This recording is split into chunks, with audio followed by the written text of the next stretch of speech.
Of rupees और यहाँ पे अमाउंट डाल देते हैं वेरिएबल। आफ्टर दैट हम लोग यहाँ पर क्या कर देते हैं, जो भी अमाउंट है, ठीक है, जो भी बैलेंस है, सॉरी, ठीक है, उसमें प्लस इक्वल कर देते हैं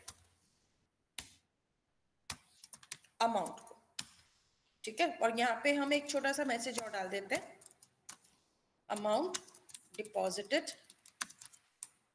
सक्सेसफुली, ओके। और इसके बाद हमें क्या करना है, एक इंपॉर्टेंट काम क्या करना है यहाँ पे, और हम नोटिफाई करेंगे क्या, नोटिफाई का यूज करेंगे, क्योंकि नोटिफाई यूज नहीं किया तो वो परमानेंट वेटिंग स्टेट में ही रह जाएगी और हमारी ट्रांजेक्शन कभी कंप्लीट नहीं हो, ठीक है। इसीलिए नोटिफाई करना जरूरी है, तो आप नोटिफाई मेथड को कॉल करोगे। अब इसके बाद जब आपका ये टास्क होता है, ठीक है, तब दो फंक्शन तो बन गए, अमाउंट विड्रॉ के लिए भी बन गया, अब डिपॉजिट के लिए भी। अब क्या रह गया कि थ्रेड बनानी है और थ्रेड से इनको कॉल कराना है, ठीक है। तो हम यहीं पर थ्रेड बना देते हैं। तो अभी हम लोग क्या करते हैं, यहाँ पे हम लोग सबसे पहले तो अपनी क्लास का ऑब्जेक्ट क्रिएट कर लेते हैं, ठीक है। तो मैं यहाँ पे ट्रांजैक्शंस डेमो का एक ऑब्जेक्ट बना देती हूँ,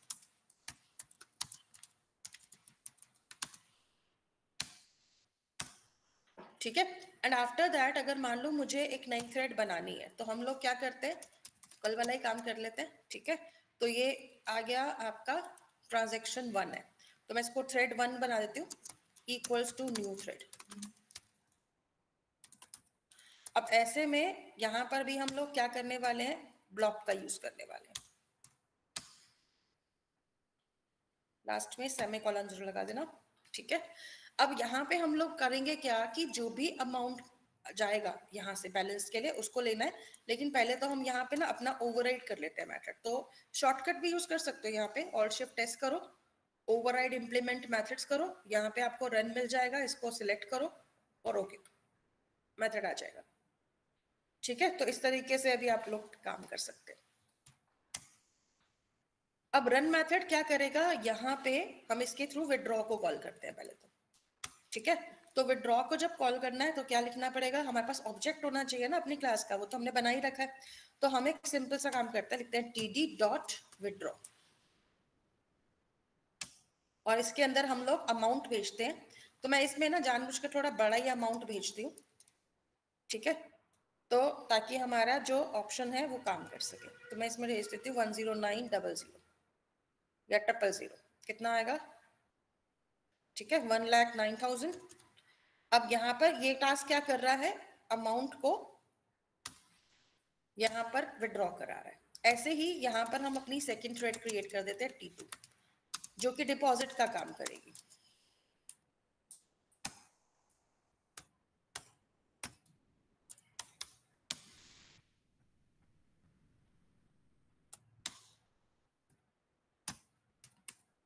अब यहाँ पे हम लोग क्या करते हैं, अगेन यही रन मेथड ले लेते हैं, चाहे मैं इसी को कॉपी पेस्ट कर लेती हूँ।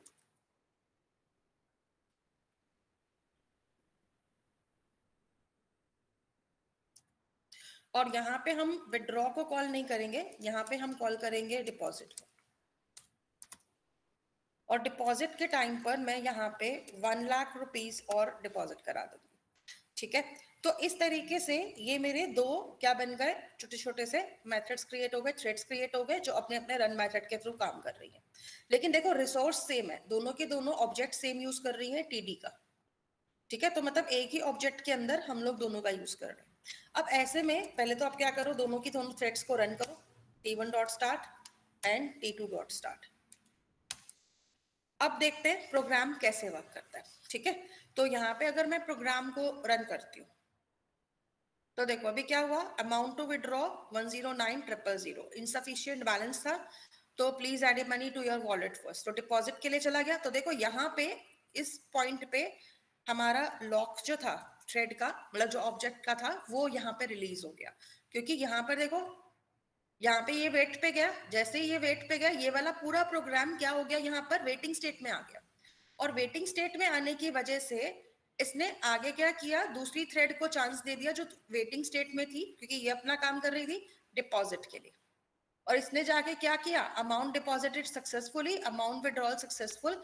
तो देखो इसने एक ही मैसेज प्रिंट कराया था डिपॉजिट के लिए और दूसरा कराया था अमाउंट, जब आपका यहाँ पे डिपॉजिट हो जाएगा।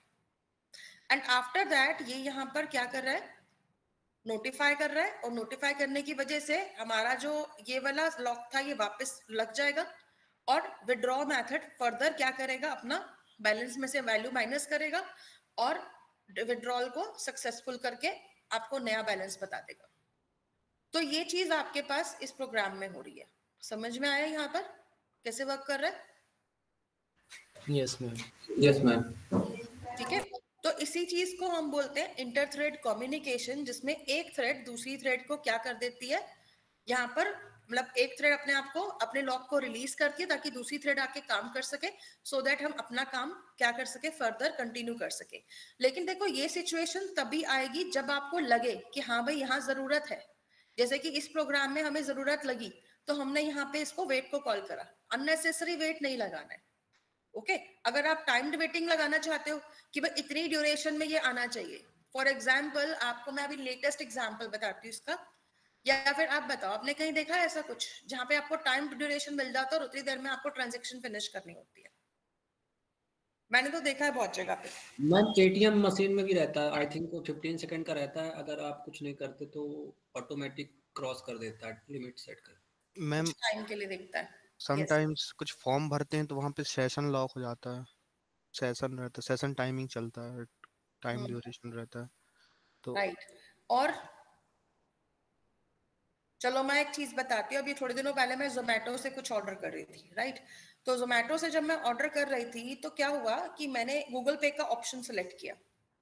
अब जब मैंने गूगल पे का ऑप्शन सिलेक्ट किया पेमेंट करने के लिए, तो क्या हुआ कि जब पेमेंट के लिए गया तो उसने एक मेरे को स्क्रीन दिखा दी और उस पर लिखा हुआ था you need to complete your transaction in 10 minutes, so open Google Pay app on your phone and complete the transaction there after come back here.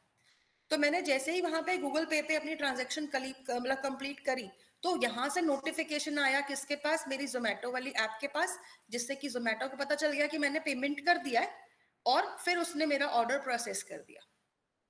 तो ये चीज आपको लाइव में दिखती है, जैसे कि अभी मैंने जोमेटो ऐप का दिया ना, ये रियल एग्जांपल है जो मैं बहुत बार देखती हूँ। अभी अगर आप कभी भी उसमें ऑनलाइन पेमेंट का ऑप्शन डालोगे ना तो वो आपको वेट कराता है, ठीक है। और मतलब एक तरह से यही हुआ ना कि करंट ट्रांजेक्शन को उसने वेट करा दिया, एक टाइम्ड वेटिंग लगा दी कि या तो मतलब यूजर 10 मिनट से पहले आ जाए ट्रांजेक्शन कंप्लीट करके, या मैक्सिमम टाइम 10 मिनट्स का, और 10 मिनट्स कंप्लीट होने पे भी ट्रांजेक्शन नहीं हुआ तो वो हमारी ट्रांजेक्शन को कैंसिल कर देगा।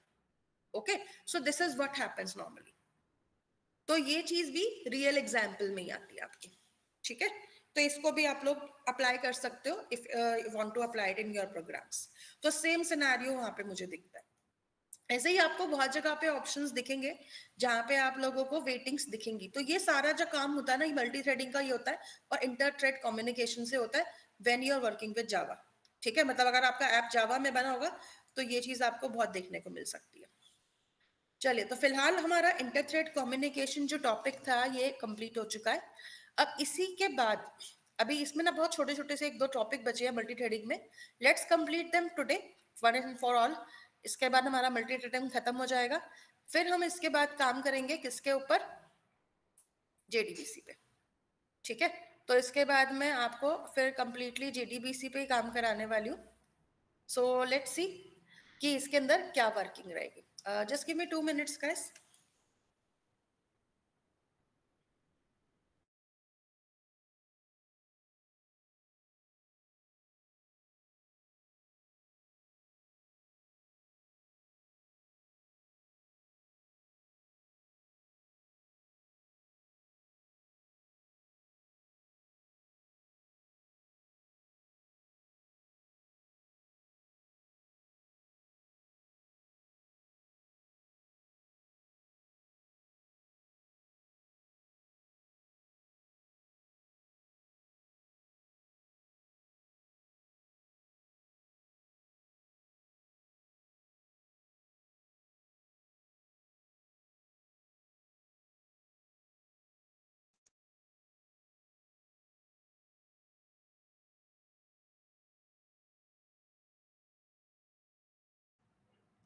Okay let's continue now.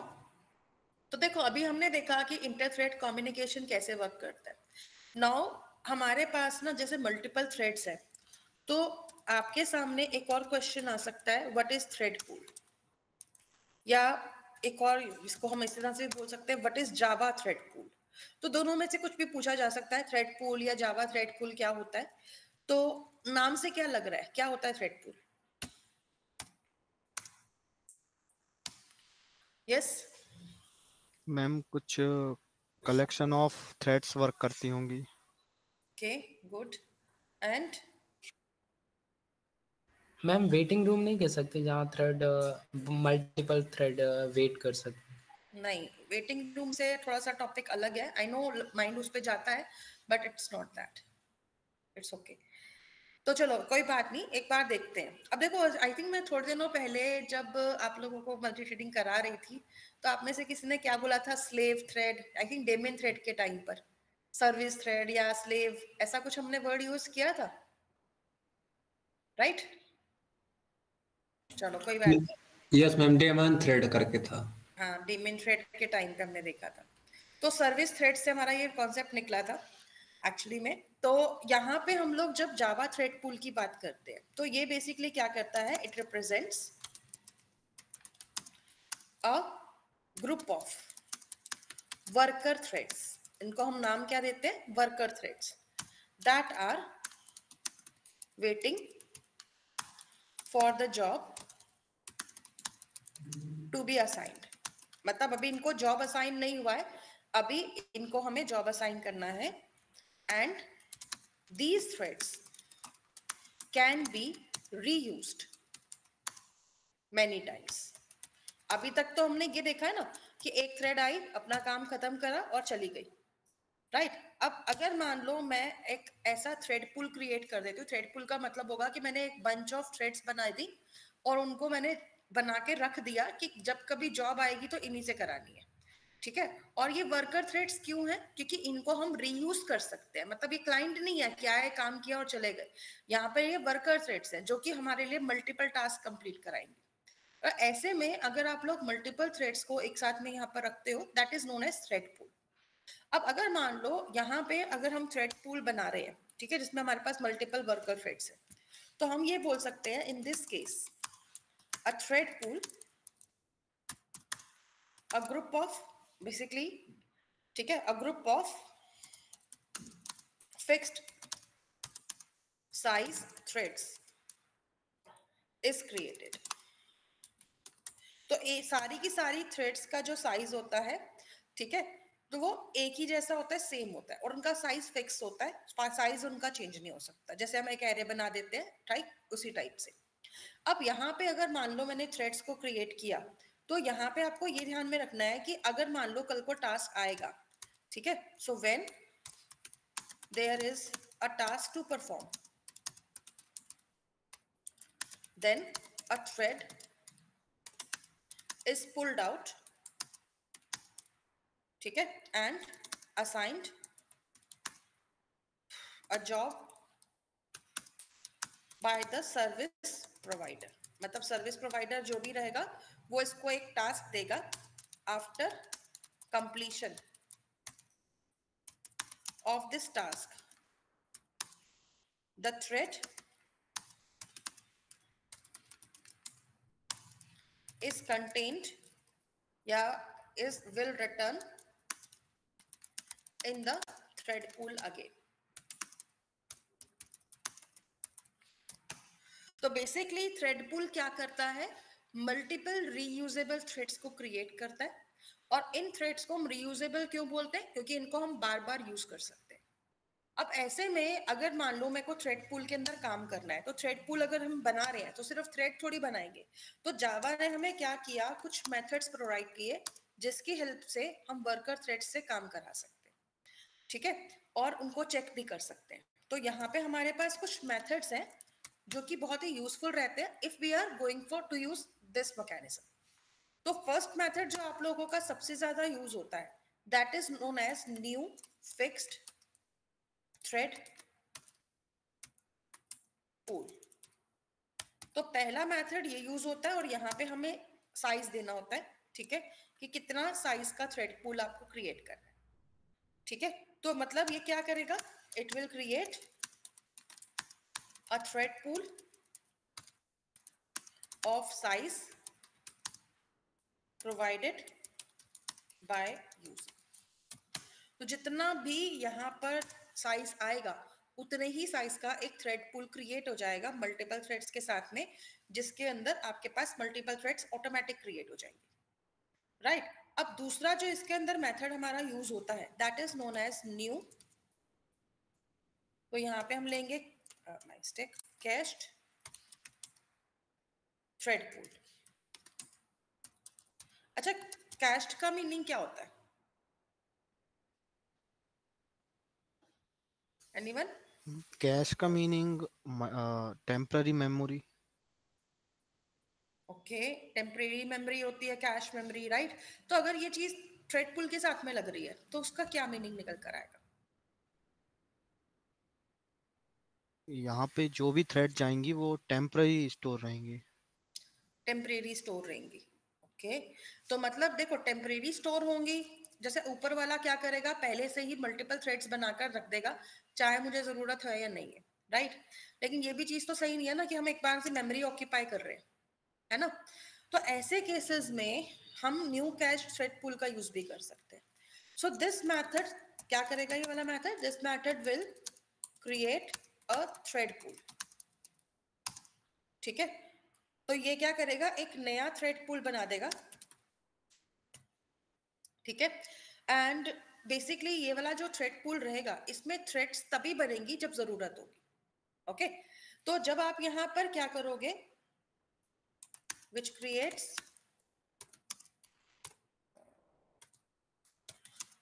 new threads। अब ये वाली जो थ्रेड्स हैं वो कब बनेंगी, which create new threads when needed, ठीक है। बट अगर मान लो हमने एक थ्रेड एक बार बना दी तो इसको हम रीयूज कर सकते हैं, फिर तो मेमोरी में रहेगी, क्योंकि एक थ्रेड का लाइफ साइकिल होता है, एक थ्रेड क्रिएट होती है, अपना टास्क कंप्लीट करती है और उसके बाद वो टर्मिनेट हो जाती है, तो हम उसी थ्रेड को फिर दोबारा नहीं बुला सकते। तो इसमें क्या रहेगा, ठीक है, अगर आपने क्या किया, एक थ्रेड बना दिया तो वो मेमोरी में आ जाएगा और जब तक आप उसको टर्मिनेट नहीं करोगे तब तक वो मेमोरी में रहेगा ही रहेगा। सो ये बोल सकते हैं, this will create a new thread pool which creates new threads when needed, but old threads will remain for further tasks as well।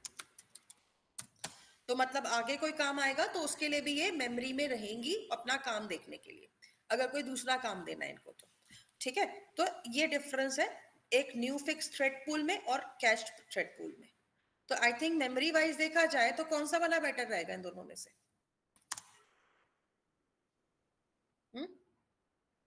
Memory wise देखें तो कौन सा थ्रेड पूल बेटर रहेगा, which thread pool is better?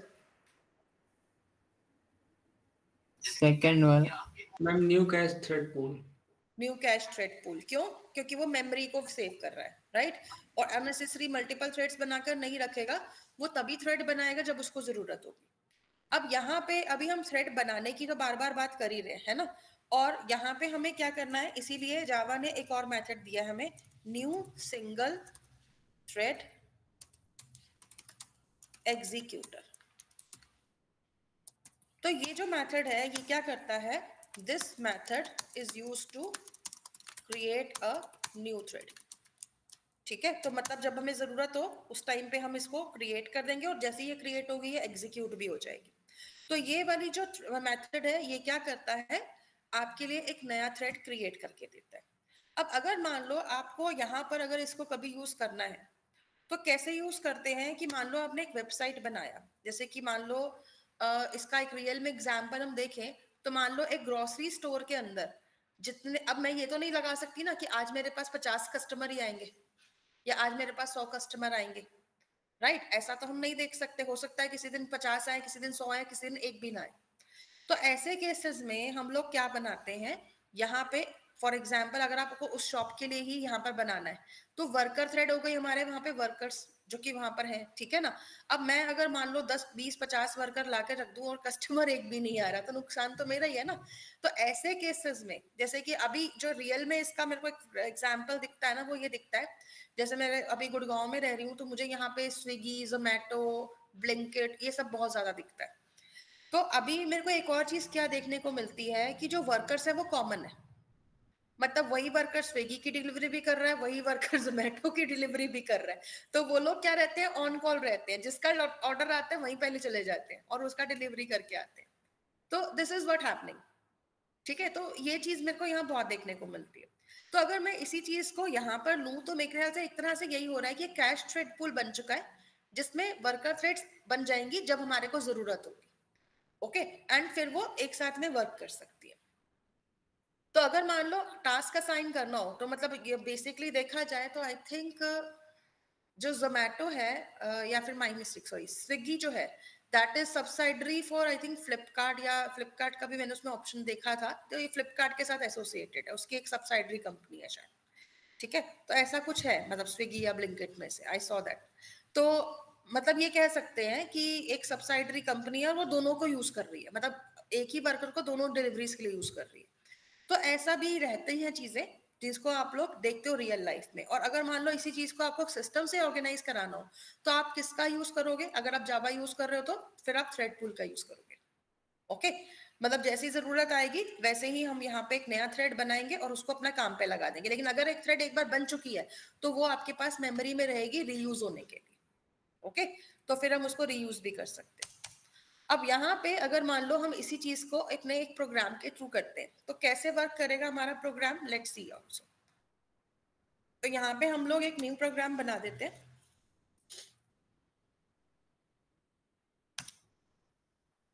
तो यहाँ पे हम लोग क्या बना रहे थे, थ्रेड पूल डेमो कर देते हैं इसको।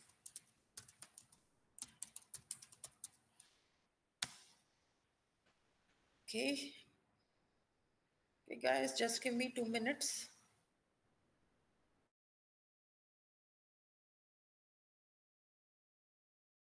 चलिए, तो यहाँ पर देखते हैं कि अभी हम लोग जो थ्रेड पूल का एग्जाम्पल देख रहे थे कि उसको कैसे वर्क कराना है। अब अगर मान लो मुझे थ्रेड पूल का एग्जाम्पल देखना है, तो मुझे यहाँ पर चलिए एक सिनेरियो यूज करते हैं। जैसे कि आप लोगों ने क्या किया होगा कि अगर आपके पास कोई फाइल आती है, तो आपको फाइल ओपन करना क्लोज करना आता है जावा में? No ma'am. No ma'am. मतलब लेट्स सपोज आपको वर्ड, एक्सेल या फिर sorry my mistake, text file कोई भी रीड करनी है, राइट करनी है, audio video, no? F stream से होता है।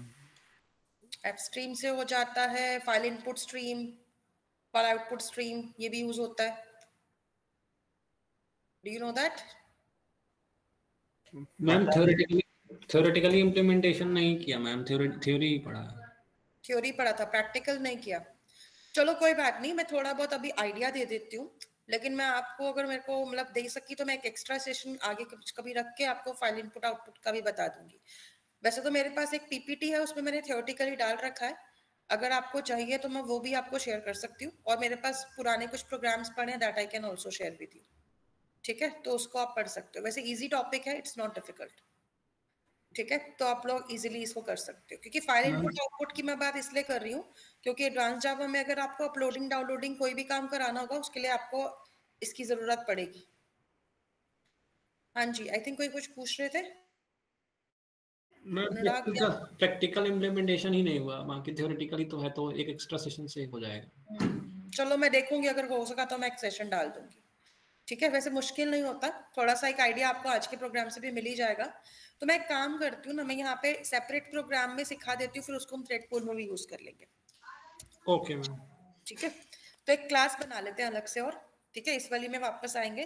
तो ये बेसिकली जो फाइल है हमारी, इसका नाम ही हम क्या रख देते हैं, फाइल प्रोसेसर।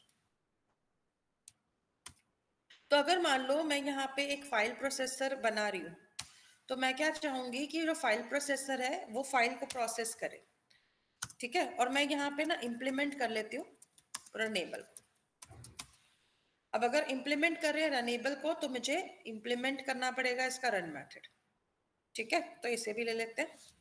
अब यहाँ पे हमें काम क्या करना है, एक फाइल ओपन करनी है, और फाइल का पाथ होना बहुत जरूरी होता है। तो ऐसे में ना आप लोग क्या कर सकते हो, यहाँ पर आप लोग एक वेरिएबल बना के छोड़ सकते हो, ठीक है, पाथ वेरिएबल।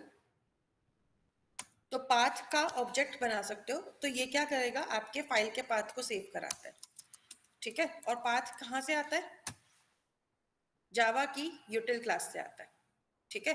तो आप लोग क्या करोगे, यहाँ पे अगर आप कभी भी पाथ का यूज करना चाहते हो तो यहाँ पर आप लोगों को पाथ मिल जाएगा। अच्छा हाँ, माय मिस्टेक, यहाँ पे आप लोग क्या कर सकते हो ना, एक और चीज कर सकते हो। वैसे तो ये नियो से आता है, लेकिन मैं ना इसको भी यूज नहीं करना चाह रही थी। Let's use something else. तो मैं अभी इसको स्ट्रिंग में लेती हूँ, क्योंकि आप फर्स्ट टाइमर हैं इसलिए आप पाथ पे डायरेक्ट मत जाओ। आप स्ट्रिंग में ले लो फाइल पाथ, सिंपल, ठीक है, और किसी की जरूरत नहीं पड़ेगी फिर। तो अभी आप लोग स्ट्रिंग में एक फाइल पाथ नाम का वेरिएबल ले लो, और इसके बाद हम लोग करेंगे क्या, इसके अंदर फाइल के पाथ को रिसीव करेंगे और फिर उसी के अकॉर्डिंग वर्क कराएंगे। कौन उतार रहा है, ठीक है। तो अब देखो हमें एक और काम करना है, हमें इस क्लास का कंस्ट्रक्टर भी बनाना पड़ेगा। तो कंस्ट्रक्टर ले लेते हैं। तो हमने यहाँ पे इस क्लास का एक कंस्ट्रक्टर बना दिया, और इसके कंस्ट्रक्टर में हम लोग क्या रिसीव करेंगे, फाइल का पाथ रिसीव करेंगे, ठीक है। तो जो भी पाथ आएगा वो यहाँ पर आ जाएगा, और इसको हम यहाँ पर अपने वेरिएबल में इनिशियलाइज कर देंगे ताकि हमारी क्लास इसको यूज कर सके। तो हम ले लेते हैं this dot file path equals to file path. तो आपके पास फाइल का पाथ आ जाएगा।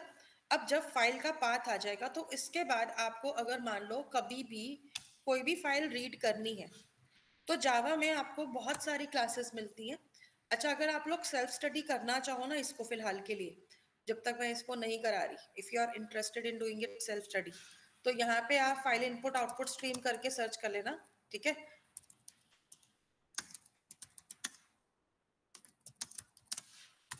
सर्च कर लेना, ठीक है। आपको यहाँ पे बहुत सारी वेबसाइट मिल जाएंगी which have a very detail notes also. तो आप यहाँ पे किसी पे भी जा सकते हो, GeeksForEase पे, ट्यूटोरियल पॉइंट पे, या ओरेकल के खुद के प्लेटफॉर्म पे भी जा सकते हो। There you also you can file multiple, और ये एग्जाम्पल के साथ ही दिखाते हैं। तो मान लो मैं अगर ओरेकल का खुद का भी प्लेटफॉर्म ओपन करती हूँ, तो ये फाइल इनपुट आउटपुट स्ट्रीम को आपको बता देगा विद एग्जाम्पल। अगर आप इसमें एग्जाम्पल देखना चाहते हो, एग्जाम्पल भी मिल जाएगा आप लोगों को कि कैसे ये वर्क करता है, ठीक है। तो यहाँ से भी मिल जाएगा, या फिर आप काफी वेबसाइट्स है वहां से भी इसका ले सकते हो फिलहाल के लिए। बाकी मैं थोड़ा बहुत आपको एक आधा सेशन दे दूंगी इस चीज का भी, ठीक है। तो अभी हम लोग क्या करते हैं, यहाँ पर आते हैं अपने प्रोग्राम में। तो अब देखो इस प्रोग्राम में हमें करना क्या है, हम यहाँ पर एक फाइल को लेंगे, और फाइल में से हम लोग कुछ भी काम करा सकते हैं। हम उसका वर्ड काउंट कर सकते हैं, या फिर हमें इसके अंदर वैल्यूज को गेट करना है, फाइल को रीड करना है, कुछ भी टास्क हो सकता है। तो मैं यहाँ पर क्या करती हूँ, जिस भी फाइल का पाथ आएगा सबसे पहले तो मैं वो फाइल को रीड कराऊंगी। पहला टास्क क्या करना है, read the file. Read file का मतलब ये नहीं होता कि मैं उसको लाउडली पढ़ूंगी या प्रोनाउंस करूंगी। रीड का मतलब यहाँ पे है get all the data of the file, ठीक है। तो अगर आपको यहाँ पे कभी भी किसी फाइल को लेना है और आप फर्स्ट टाइमर हो ना, तो ऐसे में आप लोग क्या कर सकते हो, आप यूज करो file input stream. File input stream is a predefined class of Java, ठीक है। ये java.io पैकेज में होती है, और इसका हमें ऑब्जेक्ट क्रिएट करना पड़ता है if I want to get the data of file. तो इसका एक ऑब्जेक्ट क्रिएट हो जाएगा, और इसके अंदर हम लिखेंगे न्यू फाइल इनपुट स्ट्रीम, और इसको आप क्या प्रोवाइड कर दो, फाइल का पाथ प्रोवाइड कर दो, जिस भी फाइल को आप रीड करना चाहते हो। अब देखो जब हम एक फाइल को रीड करते हैं ना, तो ऐसे में ये क्या कहता है कि ऐसे एक्सेप्शन आ सकती है, फाइल नॉट फाउंड एक्सेप्शन। तो जब भी आप इस टाइप का काम करो तो हमेशा ट्राई कैच में करो, क्योंकि अगर फाइल का नाम गलत हुआ, पाथ गलत हुआ, फाइल है ही नहीं, डिलीटेड है, तो ऐसे में ये एक्सेप्शन थ्रो कर सकता है। तो उस एक्सेप्शन को हैंडल करने के लिए हम लोग यहाँ पे ट्राई कैच लगा रहे हैं। तो हम लोग क्या करते हैं ना, एक काम और करते हैं, यहाँ पे मैसेज डाल देते हैं, एरर क्या आ रहा है, और मैं यहाँ पे ई डॉट क्या करके एक मैसेज आता है इसका, गेट मैसेज, क्योंकि मुझे पूरा स्टैक ट्रेस नहीं चाहिए, मुझे सिर्फ मैसेज प्रिंट कराना है अगर फाइल फाउंड नहीं होती है तो। अब यहाँ पे हमने फाइल को रीड करा लिया ना, तो एक तरह से ये लाइन अगर एग्जीक्यूट हो गई, इसका मतलब है हमारी फाइल रीड हो चुकी है, और उसमें जो भी कंटेंट था वो इसके ऑब्जेक्ट में आ गया, अब हमें क्या करना है, इसके ऑब्जेक्ट में से अगर मुझे डेटा को गेट करना है तो कैसे गेट कर सकते हैं आप लोग, यहाँ पर इसमें रीड फंक्शन लगा सकते हो, ठीक है। तो यहाँ पे आपको FIS के अंदर, मतलब जो फाइल इनपुट स्ट्रीम है, इसी के अंदर आपको रीड फंक्शन भी मिलता है। एक मिलता है रीड फंक्शन जो कि 1 by 1 हर एक कैरेक्टर को रीड करेगा, इसके लिए मुझे लूप लगाना पड़ेगा। या फिर एक फंक्शन आता है read all bytes. Read all bytes क्या करेगा, जितना भी उसमें कंटेंट है उसकी सारी बाइट्स को रीड करके एक बाइट का एरे बना देगा, ठीक है। तो मतलब ये क्या कर रहा है, reads all data in and return it into byte form। मतलब ये रीडेबल फॉर्म नहीं, अगर आपने इसको प्रिंट भी कराया ना, कुछ प्रिंट नहीं होने वाला, मतलब ऑब्जेक्ट लैंग्वेज प्रिंट होगी जो रीडेबल नहीं होगी इतनी ज्यादा। तो इसको हम क्या करते हैं ना, पहले तो देखते हैं एरर क्या दिखा रहा है। देखो क्या कह रहा है कि मैं एक IO एक्सेप्शन दे सकता हूँ। तो हमें क्या करना है, add catch clause to surrounding try. तो मैं अभी जो करंट ट्राई चल रहा है ना, उसी के अंदर एक और कैच ब्लॉक लगा दूंगी IO एक्सेप्शन के लिए भी। मतलब फाइल नॉट फाउंड हुआ तो यहाँ आएगा, अगर इनपुट आउटपुट की कोई प्रॉब्लम आई तो यहाँ आ जाएगा, ठीक है। तो आप यहाँ पर भी क्या करिए, वही करते हैं, sys out एरर, और यहाँ पे हम क्या लगा देंगे, e.getMessage, ठीक है। तो ये हमारे पास वैल्यू आ जाएगी। अब यहाँ पे अगर मान लो मेरी फाइल की सारी बाइट्स रीड हो गई, तो सेव कहाँ हो रही है, कहीं पे भी नहीं कराई हमने, है ना। तो हमें क्या करना है, इसको सेव करना है एक लोकल वेरिएबल में। अब क्योंकि ये बाइट का एरे रिटर्न करता है, तो मुझे बाइट का एरे ही बनाना पड़ेगा फाइल को रीड करने के लिए। तो मतलब जितना भी डाटा हमारे पास आया था वो अब बाइट फॉर्म में किस में सेव हो गया, डेटा वाले एरे में। अब जब डेटा वाले एरे में वैल्यू आ गई, तो अब आप सोच रहे होगे कि यार मैं उसको स्ट्रिंग में कैसे लाऊंगा।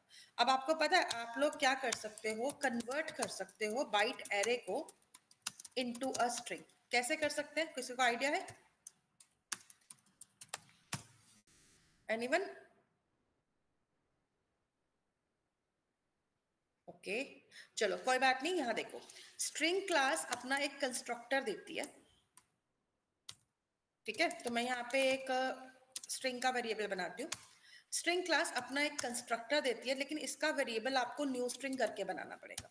और अगर मैं यहाँ पे अपना डेटा वाला बाइट वाला एरे दे दूँ, तो ये इसको ऑटोमेटिकली स्ट्रिंग में कन्वर्ट कर देगा। After that you can print your file, ठीक है। तो अगर मान लो मैंने इसको प्रिंट कराया फाइल डेटा को, तो ये यहाँ पे फाइल का सारा डेटा आ जाएगा।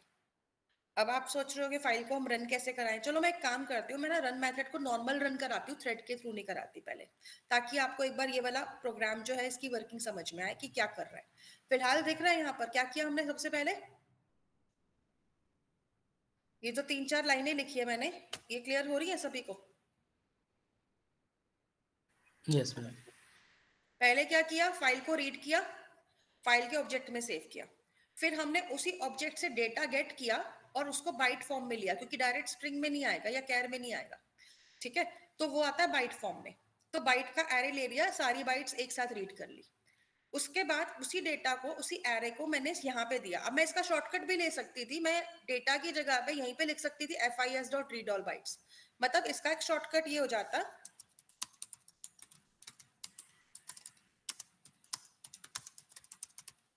कि हम लोग यहाँ पर ही सीधा क्या करते हैं, FIS.readAllBytes ऐसे भी लिख सकते थे। अगर आपको क्या करना है, ऊपर की सारी लाइंस हटानी है और सिर्फ आपको एक लाइन में काम करना है, तो भी पॉसिबल है। फिर हमें क्या करना पड़ेगा, सारा काम अगर एक ही लाइन में लाना है, तो उसके लिए क्या करना पड़ेगा, यहाँ देखो आप क्या लोगे, एक वेरिएबल लोगे string file data equals to, ठीक है, फिर न्यू स्ट्रिंग। अब यहाँ पे ना सीक्वेंस ध्यान में रखनी है मेनली। तो पहला सीक्वेंस क्या है, फाइल को रीड करना है ना। तो हम क्या कर रहे थे, चलो इस लाइन को मैं कॉपी कर लेती हूँ और यहाँ ले आती हूँ। तो ये क्या करेगी, अब फाइल को रीड करेगी। अब फाइल जब रीड होकर आ रही थी, तो हम उसको क्या ले रहे थे, रीड ऑल बाइट्स कर रहे थे, है ना। तो रीड ऑल बाइट्स वाला जो मेथड था ना, वो मुझे यहाँ लगाना पड़ेगा। तो अभी हम लोग क्या करेंगे, जो रीड ऑल बाइट्स वाला मेथड था, डॉट के बाद वाला जो काम था, क्योंकि ऑब्जेक्ट तो यहाँ पर है, तो ऑब्जेक्ट लेने की जरूरत नहीं पड़ेगी, डॉट लगा के सीधा ही रीड ऑल बाइट्स कर दो। अब जब रीड ऑल बाइट्स कर रहे हो तो बाइट्स आ गए यहाँ पर, और अब ये इसको अपने आप स्ट्रिंग में कन्वर्ट कर लेगा। मतलब जो ऊपर 4-5 लाइनों का काम था मैंने एक लाइन में कर दिया। आप ऐसे भी कर सकते हो, ऐसे भी कर सकते हो, दोनों में है। तो जो इजी लगे, जो समझ में आए वैसे काम करना, ठीक है। तो इस तरीके से भी हम लोग कोड कर सकते हैं इसका। अब देखो, अगर मैं अभी इस प्रोग्राम को सिंपली बिना थ्रेड मैकेनिज्म के रन करके देखना चाहूँ तो मैं एक काम कर सकती हूँ कि मेन लगा देती हूँ, ठीक है। और मेन लगाने के बाद अपनी ही क्लास का ऑब्जेक्ट क्रिएट कर लेते हैं।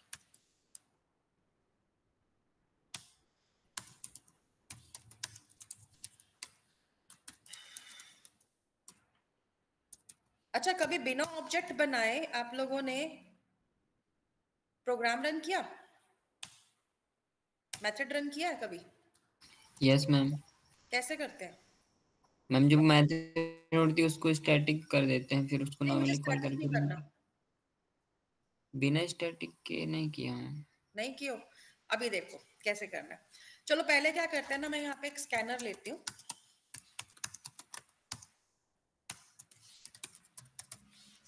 ठीक है।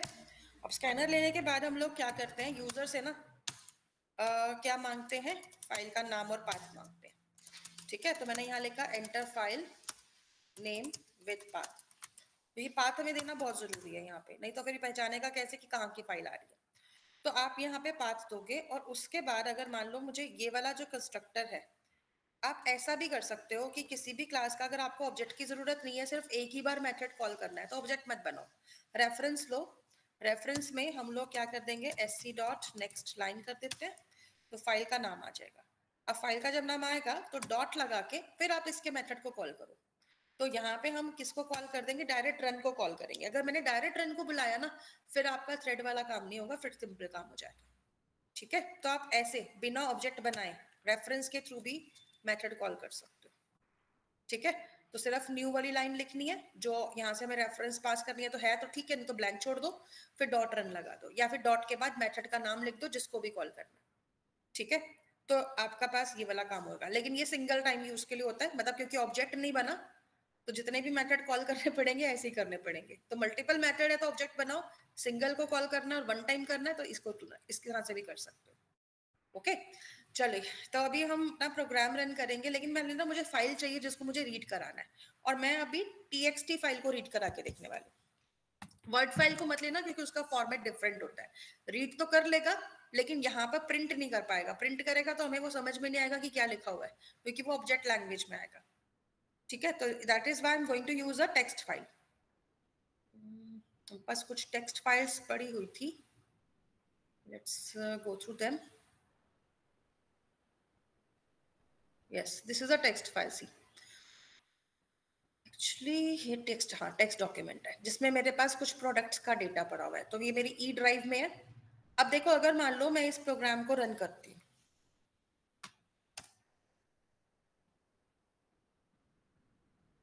एक मिनट, इस प्रोग्राम में कुछ एक्सेप्शन दिखा रहा है कहीं पे, लेट्स सॉल्व दैट फर्स्ट। ये रेड मार्क कहाँ पे आ रहा है भाई, यहाँ पे आ रहा है, ओके। सेमीकोलन नहीं लगाना, ठीक है। सेव कर देते हैं इसे, अब रन करते हैं। सी, तो अभी हमसे ये फाइल का पाथ मांग रहा है, तो मैंने यहाँ दिया ई ड्राइव, और देखो सिंगल स्लैश मत देना है, डबल स्लैश देना है, क्योंकि सिंगल स्लैश को ये एस्केप सीक्वेंस मांगता है। अब इस फाइल का अगर आप चाहो ना तो ऐसे भी ले सकते हो पाथ। देखो, राइट क्लिक करो, कॉपी एज पाथ, फाइल का जो नाम है आप ऐसे भी दे सकते हो, बस ये डबल कोट्स हटा देना, ये नहीं देने, ठीक है। सो फाइल का जो नाम है उसमें डबल स्लैश यूज करना है, सिंगल स्लैश नहीं लेना, नहीं तो वो एस्केप सीक्वेंस में चला जाता है। एंड आफ्टर दैट अगर मैंने देखो फाइल को रीड किया तो जो डेटा वहां था वो यहाँ पर भी आ गया, तो सारा का सारा डेटा मेरा रीड हो रहा है फाइल का, जो भी मैंने वहां से रीड किया था। तो मैं यहाँ पे किसी भी टाइप को रीड करा सकती हूँ, audio, video, text file, word file, read तो सब हो जाएंगी, लेकिन यहाँ पे सिर्फ टेक्स्ट वर्जन प्रिंट हो पाएगा, क्योंकि ये बाकियों को सपोर्ट करके यहाँ प्रिंट नहीं कराएगा। अगर आपने एक ऑडियो या वीडियो फाइल को लिया भी ना, तो ऑब्जेक्ट लैंग्वेज आएगी जो समझ में तो नहीं आएगी, लेकिन फाइल आ जाएगी ठीक है। तो इस तरीके से रहता है। तो बेसिकली उसका पर्पस होता है अपलोडिंग डाउनलोडिंग में, इसलिए हमें यहाँ पे प्रिंट कराने की भी जरूरत नहीं पड़ती, ठीक है। तो अभी ये जो मैंने प्रोग्राम बताया फाइल को रीड करने का, सॉरी राइट नहीं किया हमने, रीड किया। तो ये क्लियर हुआ है सभी को कैसे वर्क कर रहा है? Okay yes ma'am. चलिए, तो मैं एक मैम काम प्रोग्राम शेयर कर दीजिए। वही कर रही हूँ आप लोगों को ना, मैं ये प्रोग्राम अभी शेयर करती हूँ क्योंकि ना मैं इसको स्टेप बाय स्टेप भी कराना चाहूंगी। I don't want to get you confuse here. तो आप लोगों को सबसे पहले मैं ये प्रोग्राम शेयर ही कर रही हूँ। आप लोग इस प्रोग्राम को देखो, पढ़ो, समझो, रीड द प्रोग्राम।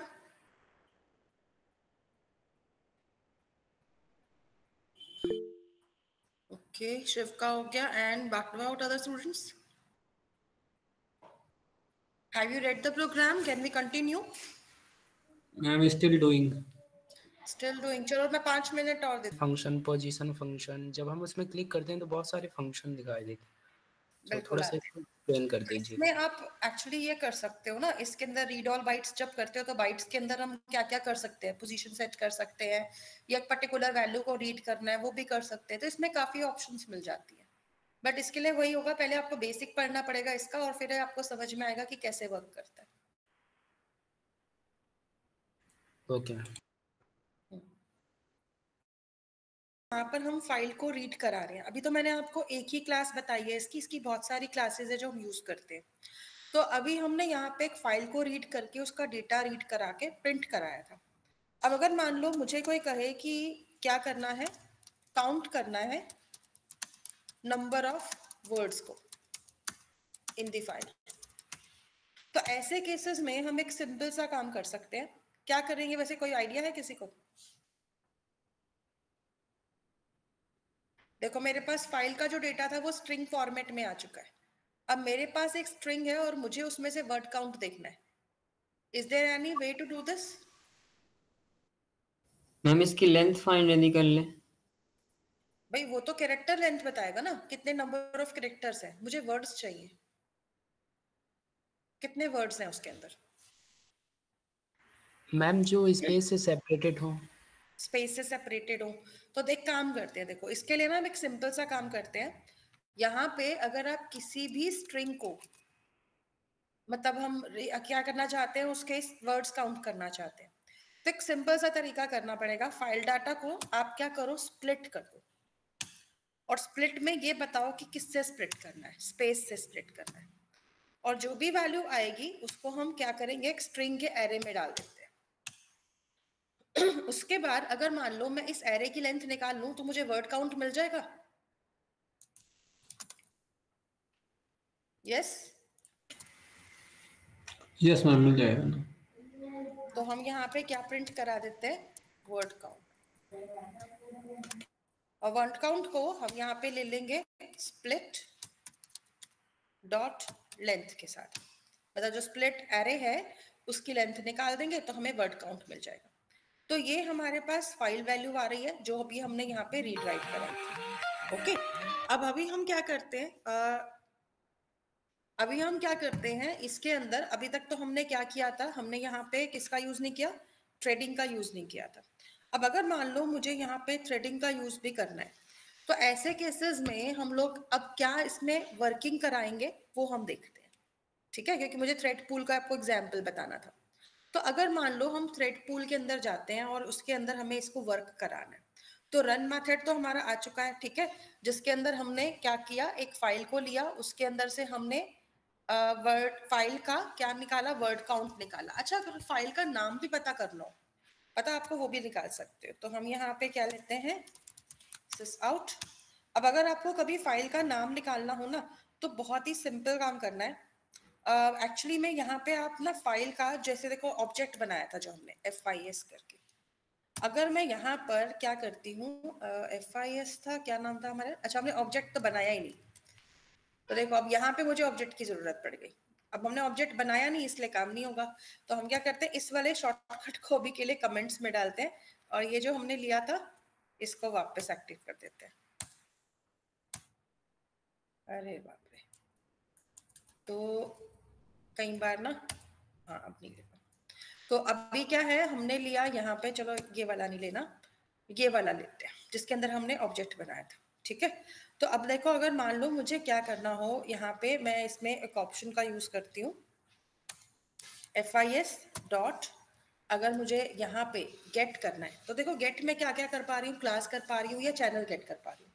क्योंकि देखो एक्चुअली क्या होता है कि अगर मुझे किसी भी फाइल का यहाँ पर क्या गेट करना है, नाम गेट करना है। तो उसके लिए मुझे एक सिंपल सा टास्क करना पड़ेगा, यहाँ मुझे पाथ का ऑब्जेक्ट बनाना पड़ेगा, ठीक है, और इक्वल्स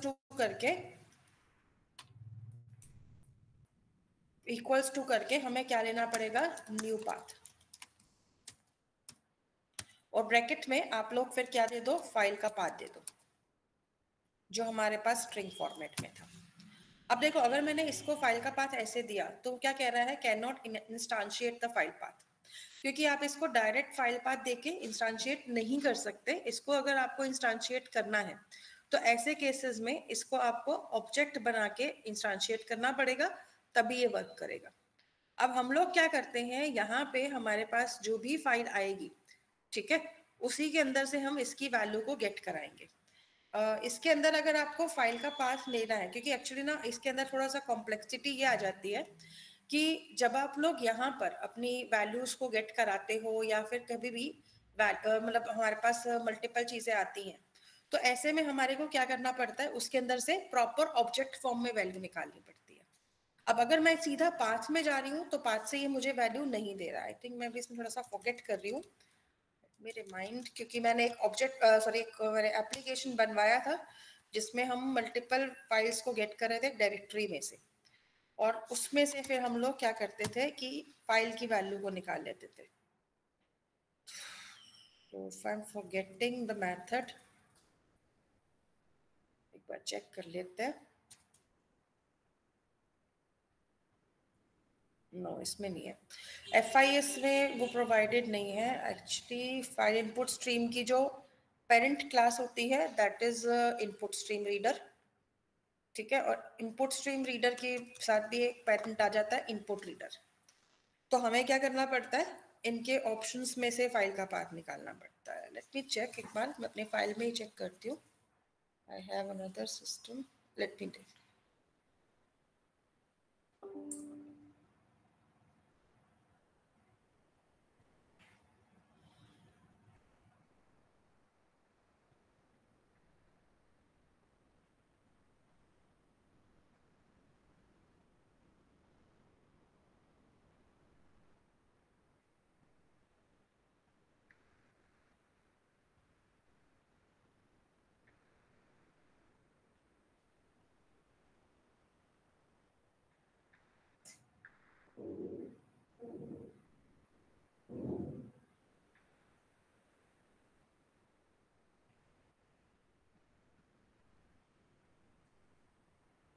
बेसिकली देखो, अगर आपको कभी भी किसी फाइल का नाम गेट करना हो ना, तो ऐसे में आप लोग इसको ऑब्जेक्ट से गेट कर सकते हो। आपको बस करना क्या होता है, यहाँ पे पाथ का ऑब्जेक्ट बनाना होता है। अच्छा, मैं वही कह रही हूँ ना, पाथ के थ्रू हम बना रहे थे, सो आई मिस्टेकनली पुट इट देयर। तो इक्वल्स टू न्यू में अगर आप लोग क्या करते हो, पाथ का यूज कर रहे हो, तो ये डायरेक्ट नहीं लेगा क्योंकि इसका मेथड नहीं था, माय मिस्टेक। तो पाथ्स नाम की आपको यहाँ पर एक ऑब्जेक्ट और मिलती है, और उसका एक मेथड आता है गेट, जो कि URL को गेट करता है। तो गेट में हम यहाँ पे अपना फाइल पाथ दे देते हैं, जिसकी हेल्प से ये क्या करेगा, पाथ का ऑब्जेक्ट सेट कर देगा। अब जब आपके पाथ का ऑब्जेक्ट सेट हो जाता है, after that you can get the file name, ठीक है। तो कैसे निकालना अब इसमें से, तो यहाँ देखो, अब यहाँ पे अगर मैंने लिया फाइल नेम, तो आपको बस लेना है p.get फाइल नेम, तो ये आपको इसमें से फाइल नेम गेट करके दे देगा। मतलब अगर आपको फाइल का नेम डायरेक्ट ना मिल रहा हो तो आप ऐसे भी गेट कर सकते हो, ठीक है। तो ये मेथड आपका बहुत काम आएगा। तो अगर मान लो मैं इस प्रोग्राम को एक बार फिर भी रन करती हूँ और यहाँ पे कोई भी एक रेंडम फाइल देती हूँ जिसका डेटा मुझे रीड कराना है, लाइक चलो यहाँ पे तो मैं इस वाली फाइल को नहीं लूंगी, मैं ना थोड़ा सा बिल्कुल सिंपल सी एक फाइल लेना चाह रही थी।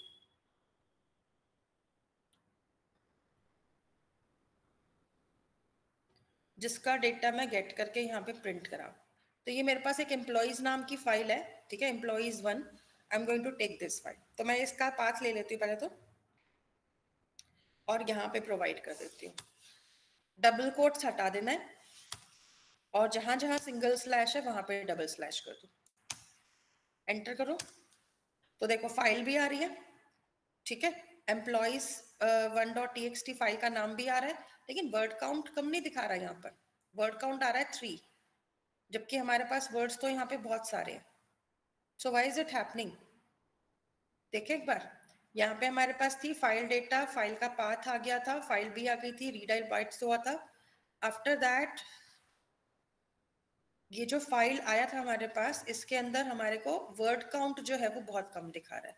तो मैं एक काम करती हूँ ना, मैं यहाँ पर एक बार जो मैंने स्प्लिट किया था एरे, इसको प्रिंट करके देख लेते हैं. ठीक है, तो हम यहाँ पे फॉर ईच लूप लगा देते हैं. तो यहाँ पे हम लिख देंगे स्ट्रिंग s कॉलन स्प्लिट और सिस आउट कर देते हैं. और यहाँ पे हम क्या करते हैं, s को प्रिंट करा देते हैं. Let's run this program again and let's give the file name again. तो जो फाइल नेम मैंने अभी दिया था मैं वही दोबारा से दे रही हूँ और इसको भी देखते हैं. तो देखो, अगर मैं यहाँ पर लूप चला के फाइल को रीड करा रही हूँ, वर्ड काउंट बहुत कम दिखा रहा है. I don't know why it's happening but it is happening there. तो एक काम और करते हैं ना, यहाँ पर मैं एरे चेंज करती हूँ. int I equals to 0, I less than split dot length and I plus plus करते हैं. क्योंकि मैं क्या चाह रही थी कि यहाँ पर जो split array है उसकी वैल्यू तो प्रिंट हो और मैं यहाँ पर उसका लाइन नंबर भी प्रिंट करा दूँ. तो हम डबल कोट्स लेते हैं, इसमें लाइन नंबर लिखाते हैं और लाइन नंबर के साथ में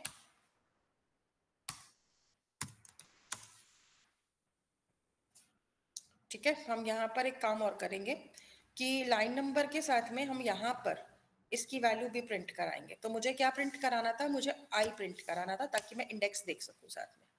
ठीक है, अभी इसको रन करके देखते हैं.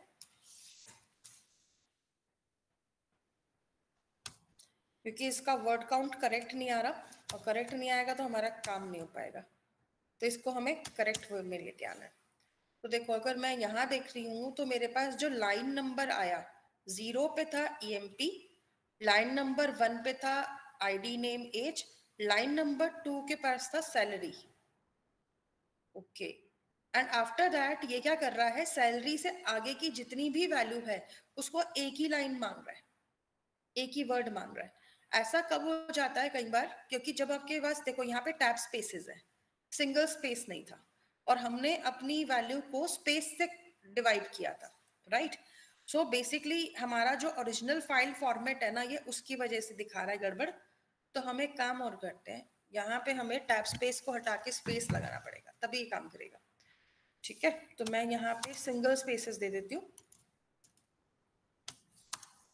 तभी हमारे वर्ड्स जो हैं वो अलग अलग हो पाएंगे. इसी रीजन से ये क्या कर रहा है, वहां पर इसमें वैल्यू को इस तरीके से नहीं ले रहा है. ठीक है, तो यहाँ पे टैब स्पेस लगे हुए हैं, तो मैं यहाँ पे टैब स्पेस हटा के स्पेस ले लेती हूँ, तभी ये वर्क करेगा.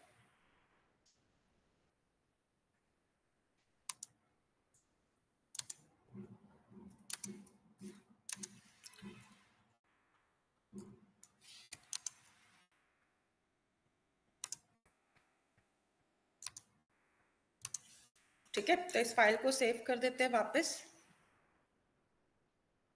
And after that let's try to read it. तो इसको मैं क्लोज कर देती हूँ यहाँ से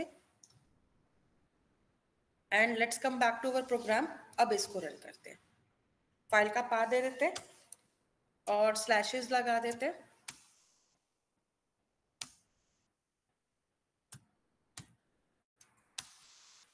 सी, अभी वर्ड काउंट कितना आ रहा है, 17 आ रहा है.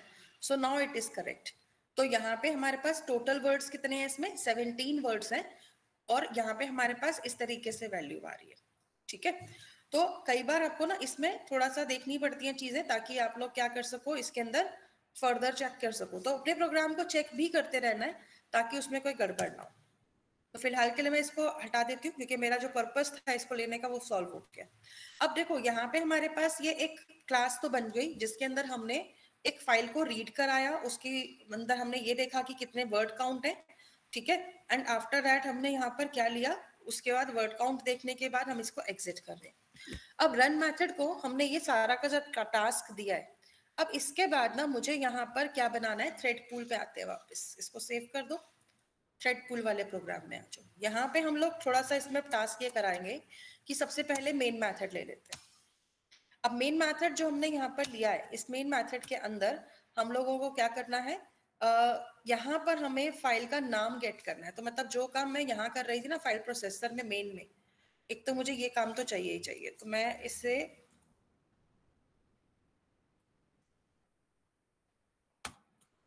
कॉपी कर लेती हूँ और यहाँ पर भी ले आती हूँ।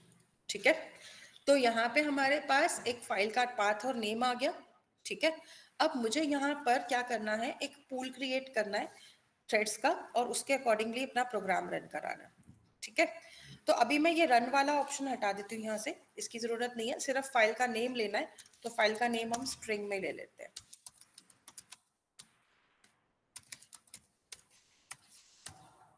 तो यहाँ पे हम ले लेंगे sc डॉट नेक्स्ट लाइन। अब जब आपके पास फाइल का नेम विद पाथ आ जाएगा ना, तो यहाँ पे मैं कुछ वेरिएबल्स ले रही हूँ। जैसे कि पहला वेरिएबल मैंने ले लिया int core pool size. Core pool size का मतलब हो गया कि मतलब मुझे कम से कम कितना रखना है पूल का साइज। ठीक है, तो इसके लिए हम यहाँ पे इसकी लेंथ सेट कर देते हैं 5। ऐसे ही मैं यहाँ पर मैक्स पूल साइज भी रख देती हूँ कि मुझे मैक्स पूल साइज कितना रखना है, मुझे 10 रखना है।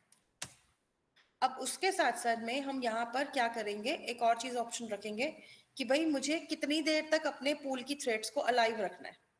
तो हम टाइम सेट करने के लिए भी एक वेरिएबल ले सकते हैं। ठीक है, तो अगर आप कभी भी वेरिएबल इसमें लेते हो ना टाइम के लिए, तो लॉन्ग में लेना।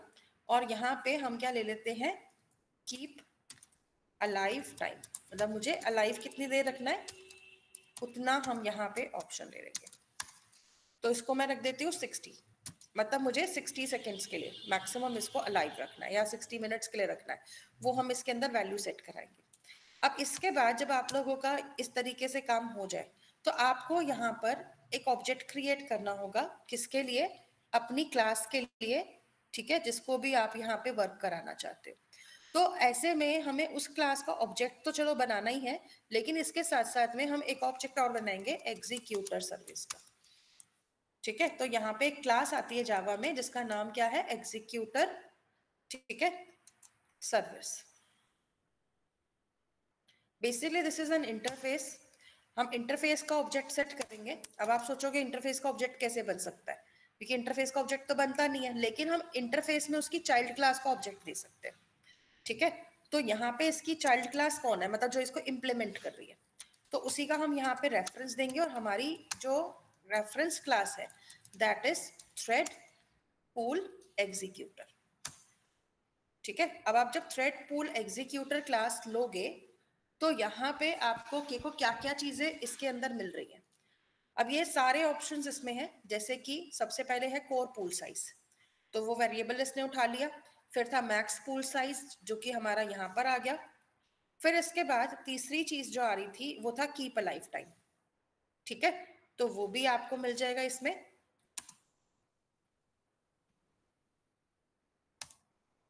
तो इसके बाद आपको टाइम यूनिट देनी होती है। टाइम यूनिट के अंदर भी आप लोग वैल्यू सेट कर सकते हो। तो देखो कीप अलाइव तक तो ठीक है, लेकिन आगे की वैल्यू इसने दोनों नल ली है, क्योंकि दो चीजें हैं, एक तो टाइम यूनिट और दूसरा था इसकी जो क्यू बनेगी रनेबल की, वो भी हमें प्रोवाइड करनी होती है। ठीक है, तो इसको कैसे गेट करना है वो बता देती हूँ यहाँ पर। तो देखो यहाँ पर हम क्या कर रहे थे, टाइम यूनिट जावा की क्लास है, आप इसको यहाँ पर नाम लेंगे। फिर टाइम यूनिट को हमें किस में रखना है, सेकंड्स में रखना है, आवर्स में रखना है या मिनट्स में रखना है, वो आप यहाँ से बताओगे। मतलब जो भी टाइम मैंने दिया वो मिनट्स है, सेकंड्स है या आवर्स है, वो यहाँ से आ जाएगा। तो टाइम यूनिट क्या है वो आप यहाँ से बताओ। तो मुझे टाइम यूनिट अभी रखनी है सेकंड्स में या नैनो सेकंड्स में, वो यहाँ से सिलेक्ट करूँ, तो मैंने सेकंड्स में ले लिया। ठीक है, तो टाइम यूनिट डॉट सेकंड्स कर दिया। अब लास्ट में जो मुझे क्या देना था, मुझे यहाँ पर वर्कर क्यू देना था जो रनेबल का आता है। तो ऐसे में हम लोग क्या करेंगे, यहाँ पे क्यू सेट करेंगे, क्यू का ऑब्जेक्ट बुलाएंगे जो जावा की इनबिल्ट ऑप्शन है अगेन। तो इसका नाम होता है लिंक्ड ब्लॉक डी क्यू। ठीक है, ब्लॉक क्यू भी ले सकते हो, ब्लॉक डी क्यू भी ले सकते हो, लेकिन अभी मैं यहाँ पर क्या ले रही हूँ, ब्लॉकिंग क्यू ले रही हूँ। ठीक है, तो ये आपके पास आएगी, इसमें ये ऑटोमेटिकली रनेबल उठाएगा, लेकिन अभी हमें रनेबल नहीं रखना है, इसमें ब्लैंक छोड़ना है इसको, ठीक है। एंड आफ्टर दिस आप लोगों को क्या करना है, जैसे मैंने थ्रेड की क्लास में आपको बताया था, ब्लॉक बनाना, इसी का ब्लॉक बनेगा। तो मतलब हमने क्या क्या दिया देखो, कोर पूल साइज मतलब जो मिनिमम पूल साइज था, मैक्सिमम पूल साइज, कितनी देर अलाइव रखना है थ्रेड पूल को, और इसकी टाइम यूनिट्स कितने सेकंड किस में आएंगी, मतलब सेकंड्स में, मिनट्स में, आवर्स में। और फिर हमने यहाँ पे एक ब्लॉकिंग क्यू बना दी जो कि हमारी क्यू के ब्लॉक को क्रिएट करेगी, और अगर जरूरत पड़ती है तो हमारी जो क्यूज है उनको ब्लॉक करना है, यूज करना है, उसमें हेल्प करेगी। अब आपको इसी के अंदर, ठीक है, और क्या करना है, यहाँ पे आप चाहो तो इसके अंदर ब्रैकेट्स में भी वैल्यू ले सकते हो फर्दर, बट अभी इसको चलो थोड़ा कॉम्प्लेक्स नहीं करते, तो ये और ज्यादा कॉम्प्लेक्स में आएगा, तो सिंपल में करते हैं इसको। चलो, अगर आपको कभी कोई चीज ऐसे पढ़ने में ना आ रही हो ना सिंगल लाइन में, तो आप ऐसे इसको डिवाइड कर सकते हो मल्टीपल लाइंस में, तो ये ऑटोमेटिकली लेगा, क्योंकि इसके लिए लाइन तभी एंड होती है जब सेमीकोलन आएगा, ठीक है। आफ्टर दिस आप लोग यहाँ पर आ जाओ। अब तक हमने क्या किया, एक एग्जीक्यूटर सर्विस बना दी और उसको हमने कुछ वैल्यूज पास करी है। अब जब आपका ये वाला टास्क हो जाए ना, इसके बाद आपको क्या करना है, आपके पास एक फाइल पाथ आया है, उस फाइल के अंदर से आपको क्या करना है, डेटा को गेट करना है, राइट। तो अब मान लो मैंने यहाँ पे लिखा फाइल्स, ठीक है। अब आपको यहाँ पर क्या लेना है, आपके पास जो भी फाइल आई थी, ठीक है, आपको उस फाइल का वैल्यू निकाल, मतलब यहाँ से सेंड भी कराना है। तो देखो यहाँ पे ना हम लोग क्या करने वाले हैं, एक काम और कर सकते हैं, आप यहाँ पे किसी भी वैल्यू का पूरा पाथ भी गेट कर सकते हो, ठीक है। तो अगर आप यहाँ पर क्या करते हैं, यहाँ पे आप ले लीजिए फाइल्स, जो जावा की इनबिल्ट क्लास है फाइल्स, और इसी का एक मेथड आता है इसका लिस्ट, जो कि पाथ का ऑब्जेक्ट मांगता है, ठीक है। तो हम यहाँ पे पाथ डॉट गेट कर सकते हैं और इसके अंदर से फाइल का पाथ दे सकते हैं, ठीक है। तो आप यहाँ पे इसको यूज करा सकते हो, किसके लिए, अपनी ऑप्शंस के लिए। लेकिन ये वाला ऑप्शन ना अभी के लिए मैं सोच रही थी छोड़ दूं, ना तो प्रोग्राम बहुत लंबा हो जाएगा। सिंपल काम कराते हैं जो आपको थोड़ा सा क्लियर भी रहेगा और आप इसको इजीली यूज भी कर पाओगे, ठीक है। तो अगर मान लो हम यहाँ से इसमें थ्रेड पूल को क्रिएट करने जाएंगे ना, तो एक फाइल को रीड कराएंगे तो थ्रेड पूल काम का नहीं रहेगा, मल्टीपल फाइल्स को रीड कराना पड़ेगा, उसके लिए हमें प्रोग्राम को सेट करना है, ठीक है। लेकिन गाइस आज ना मैं इस प्रोग्राम को सोच रही हूँ छोड़ दूँ, क्योंकि थोड़ा लंबा जाएगा और इसके अंदर आपके काफी सारे कॉन्सेप्ट नए भी आ जाएंगे, क्योंकि हम यहाँ पे फाइल सर्विस को यूज कर रहे हैं। तो बेसिकली ये बता देती हूँ हम करने क्या वाले हैं इसमें, get all the files of a folder. तो हमें सारी फाइल्स को गेट करना है। अभी तक हम सिंगल फाइल को रीड कर रहे थे ना, अब हम क्या करेंगे, एक फोल्डर में जितनी फाइल्स हैं सभी को गेट करेंगे। और अगर ऐसा करना है तो उसके लिए हमारे पास उसकी डायरेक्टरी का पाथ होना चाहिए, राइट। तो आप लोग क्या कर सकते हैं, यहाँ पे जब आएंगे तो पाथ्स डॉट गेट करके, और गेट करके यहाँ पे आपको क्या देना पड़ेगा, अपनी डायरेक्टरी पाथ देना पड़ेगा। मतलब जो भी फाइल आपने यहाँ पर गेट किया यूजर से, ठीक है, जो भी आपने पाथ दिया वो आपका यहाँ पर आएगा। तो मैं यहाँ पे फाइल पाथ वाला जो हमने ऊपर वेरिएबल लिया था उसको यूज कर लेते हैं, ठीक है। तो पाथ्स डॉट गेट करना पड़ेगा और गेट करके फाइल पाथ का वैल्यू आ जाएगी। इसमें एरर क्यों दिखा रहा है भाई, अच्छा इंपोर्ट नहीं किया, तो जावा डॉट नियो क्लास को इंपोर्ट करना पड़ता है यहाँ पर आपको, ठीक है। एंड आफ्टर दैट जब आपके पास ये फाइल आ जाती है तो अगला टास्क क्या होता है कि हमें इसमें से वैल्यूज को फिल्टर करना है। पहले गेट करना है all the files of a folder and then filter them according to your usage, क्योंकि हर टाइप की फाइल को तो हम रीड नहीं करेंगे ना, हो सकता है मुझे किसी पर्टिकुलर कैटेगरी की फाइल को रीड करना। तो ऐसे में आप लोगों को क्या करना होगा, उस फाइल का एक्सटेंशन चेक कर सकते हो, उस फाइल को आप कैपेबिलिटी को चेक कर सकते हो और फिर उसके अकॉर्डिंग फाइल्स को ला सकते हो, ओके। एंड आफ्टर दैट आप लोग क्या करोगे, इसके अंदर फर्दर जाके अपनी फाइल्स को एक एक करके रीड कराओगे और सबके वर्ड काउंट को गेट करोगे, कहां से जाके, फाइल प्रोसेसर में से। इतना समझ में आ रहा है टास्क क्या हो रहा है यहाँ पर।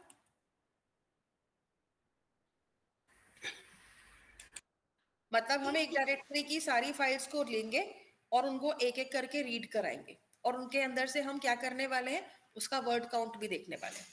तो ये जो टास्क है ना, मल्टीपल टास्क है, तभी मैं कह रही थी कि थोड़ा सा लंबा जाएगा। तो मैं सोच रही थी कि आज ये वाला प्रोग्राम मैं इतना ही कराती हूँ, पहले तो आपको इतना समझ में आए, आफ्टर दैट मैं आपको इसको नेक्स्ट क्लास में कंटिन्यू करवाऊंगी, ठीक है। This will be the last program of multi-threading. After that, we will continue with GDBC also on, you can say Monday. ठीक है। अच्छा, एक और चीज है जाने से पहले, I want to remind you कि कल आप लोगों ने जिस सेशन के लिए अलाइन करने के लिए बोला था, मैंने आप सभी के नाम नॉमिनेट कर दिए, ठीक है। तो आप लोग कल क्लास ले लेंगे, और अलॉट किया पावर बीआई के लिए। पावर बीआई के लिए भी था, उसको एक बार अच्छे से स्टडी कर लेना। Okay ma'am. ओके, ठीक है गाइस, तो आज की क्लास यहीं पे ओवर कर रही हूँ। Bye for today.